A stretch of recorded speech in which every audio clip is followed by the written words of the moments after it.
Hello, this is Wen from Periodic Lab, and today we're going to move on to episode 2 of the Pokemon Perler Bead collection. So this collection will only have all the Perler Beads that I've made from inspired by Pokemon. If you want to look at my previous one, Mario is available.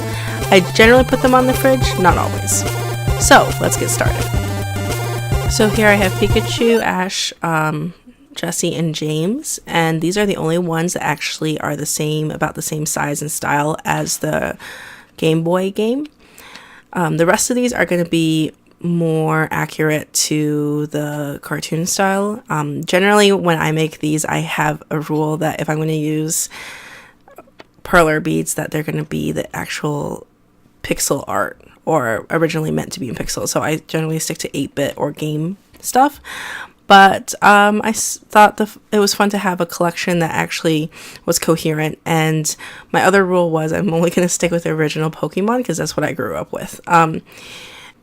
So, full disclosure, all of these were found via Google Images, Pinterest, or DeviantArt. I can and do have a Pinterest board with credit to the authors there. So if you're interested in learning more or seeing me do some of these, just give me a like on the video so I know that this is content you're actually looking for.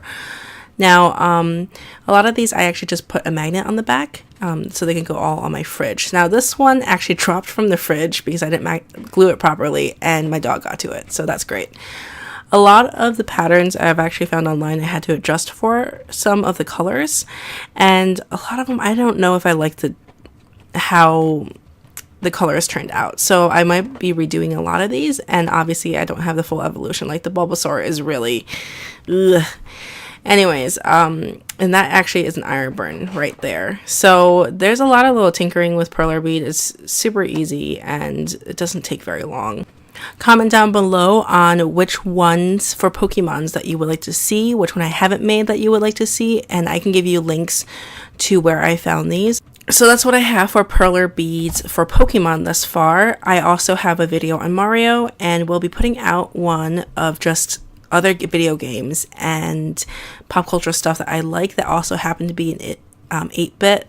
Okay, that concludes my Pokemon Perler Bead collection as of 2018. It will be updated as I make more. Thank you for watching. Bye!